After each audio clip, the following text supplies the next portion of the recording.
Hi, this is Dodger and you're watching my show.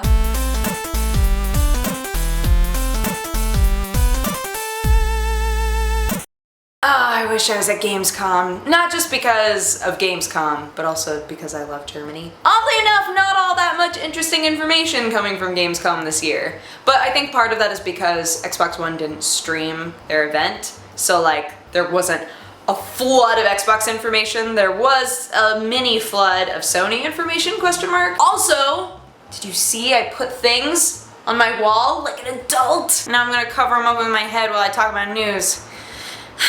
This piece of news is very exciting. Dark Souls 2 is getting a closed beta. It has been announced officially. We even know a day. On October 5th, players in Europe and North America will be able to play in the closed beta, but only if they do some silly things. To access the beta, which begins October 5th, you'll have to check the Dark Souls Facebook page sometime. So basically they're going to do an announcement at some point in the next month or so on Facebook about how you can get into the closed beta or apply for it, which is tedious, much like the game.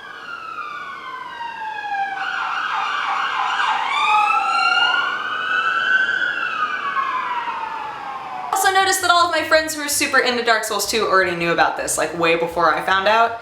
So maybe this news topic isn't really for people who spend every single day going to Google News and typing in Dark Souls 2 and seeing what pops up, but for the rest of us who don't do that. At Gamescom this morning, Blizzard revealed the first expansion for Diablo 3 called Reaper of Souls. They're promising a much darker gaming experience than in the original game, which I think some people are into. Also adding a class called the Crusader and a new arc, obviously, because it's an expansion. It would be silly if it didn't add to the story at all. The end game will be different, there's different loot, etc. The story focuses around the Angel of Death, Malthael, and there's been a little bit of wank about it because, and not like the good kind of wank, guys. So yesterday on the Co-op cast, we were talking about how Blizzard tends to go for the theme of typically good or moralistic characters being corrupted by the old gods or by power or etc. Just corruption in general. Now it sounds like this arc and this expansion might also have a theme of corruption, like fallen angel corruption, etc.,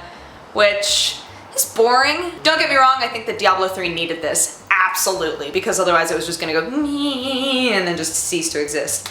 But they need to start getting more creative about their lore. And again, I don't know entirely the story or what's going to happen, obviously, because I don't have those sorts of ins, guys. It gets to the point where I think really big fans of the lore want to see elements of the lore be involved in how the story progresses, rather than it just being a really blatant, vague metaphor of power corrupting, absolutely. And in regards to the expansion, obviously we have no idea when it's going to be released because it's Blizzard, but people who really enjoyed Diablo are excited about it, and that's kind of nice to see because it gets so much hate all the time. Oh god, it's so hot in my apartment, gross. As a final bit of news, Elder Scrolls Online decided not to go free to play. They're going to be a subscription-based MMO. Not only that, they're charging the exact same amount as WoW, so it'll be a $15 a month subscription fee, which is steep considering that you're asking for the exact same amount as the most successful MMO ever. The reason that they gave, which I totally get,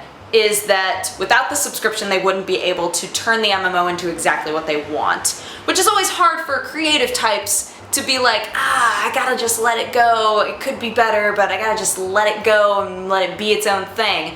And unfortunately with an MMO, or fortunately, however you look at it, with an MMO you're able to just constantly tweak it and constantly try to make it better. And so they're saying that with the subscription they'll be able to turn the game into what they want it to be and what we want it to be. It's just unfortunate because we've reached the point where the subscription-based model doesn't work anymore. Based on the community at large. We're just not interested in paying money for an MMO anymore, which is sad because MMOs have so much more work put into them, I feel, than just like a standard game retail that we would buy. But we're so used to free-to-play now that at this point I think a lot of us kind of say, well, I could play these 5, 6, 7, 8, whatever free-to-play games and get probably the same amount of enjoyment as I could out of this one subscription-based game. And that's too bad, but I haven't really had a hands-on experience with Elder Scrolls Online. And I know a lot of people who have and have said that it's really great. So, I mean, that would be awesome. That would be awesome if it did well. But I think the subscription-based model is always sketchy, and I think that it's given up on really quickly. Anywho, that is my show. Thank you so much for watching. If you have a positive or negative response, feel free to leave it in my comment section. And if you want to have coffee with me, assuming the annotations are fixed on YouTube, you can click wherever I put the annotation and it will take you to my other channel, maybe. But otherwise, I hope that you guys have an amazing day and an amazing week so far. And I will talk to you again on Friday. Bye-bye. Mwah.